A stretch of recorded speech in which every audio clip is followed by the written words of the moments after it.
le Père de notre Seigneur Jésus-Christ ouvre à sa lumière les yeux de notre cœur pour que nous percevions l'espérance que donne son appel. Alléluia,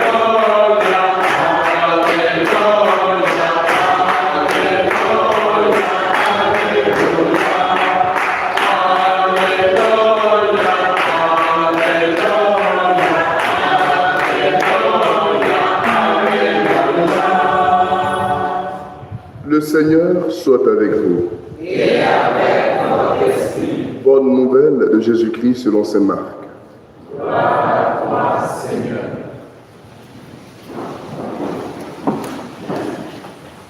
Un jour de sabbat, Jésus marchait à travers les champs de blé et ses disciples, chemin faisant, se mirent à arracher des épis.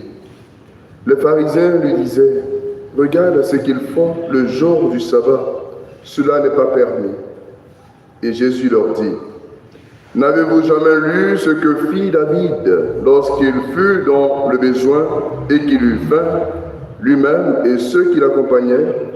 Au temps du grand prêtre Abiathar, il entra dans la maison de Dieu et mangea les pains de l'offrande, que nul n'a le droit de manger, sinon les prêtres.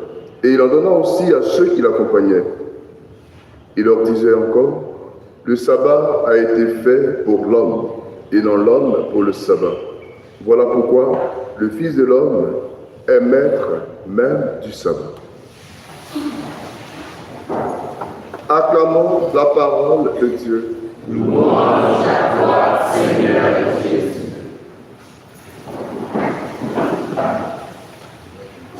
Chers frères et sœurs, j'aimerais pour notre méditation de ce matin nous orienter une fois de plus sur la première lecture,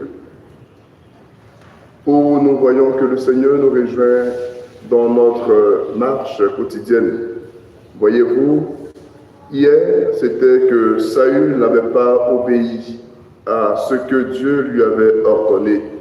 Aujourd'hui, nous avons Samuel lui-même qui est confronté à une polémique. Il s'est pris d'affection pour Saül. Il a de l'admiration pour Saül.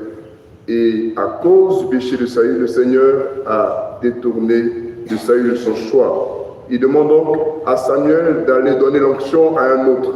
Samuel a mal. Samuel est inquiet parce qu'il craint aussi pour sa vie, dans la mesure où Saül est le roi. Il pourrait l'attraper et mettre fin à sa vie.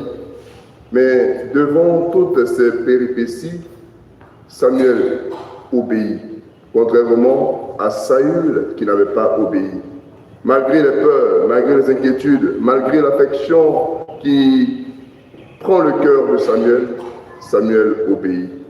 À la désobéissance donc de Saül, nous avons le contraire, l'obéissance de Samuel. Et donc, nous sommes invités à regarder dans cette démarche comment le Seigneur nous interpelle, nous aussi. Souvent, la parole du Seigneur est exigeante. Elle va même à l'encontre de certaines de nos aspirations. Et pourtant, c'est elle qui nous donnera le bonheur. C'est elle qui nous donnera d'être heureux. C'est elle qui nous épanouira. Nous avons donc besoin de demander toujours la grâce, de faire le choix de ce que Dieu veut dans notre vie. Car c'est lui qui est notre véritable propriétaire.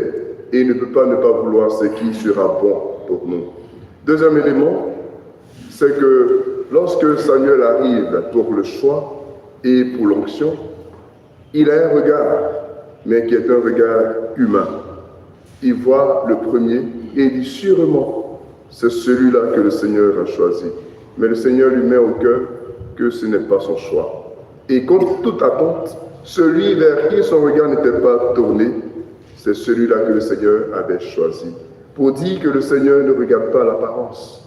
Le Seigneur regarde le cœur. Demandons donc la grâce de pouvoir avoir notre regard tourné dans le regard de Dieu pour faire les choix qui nous épanouissent.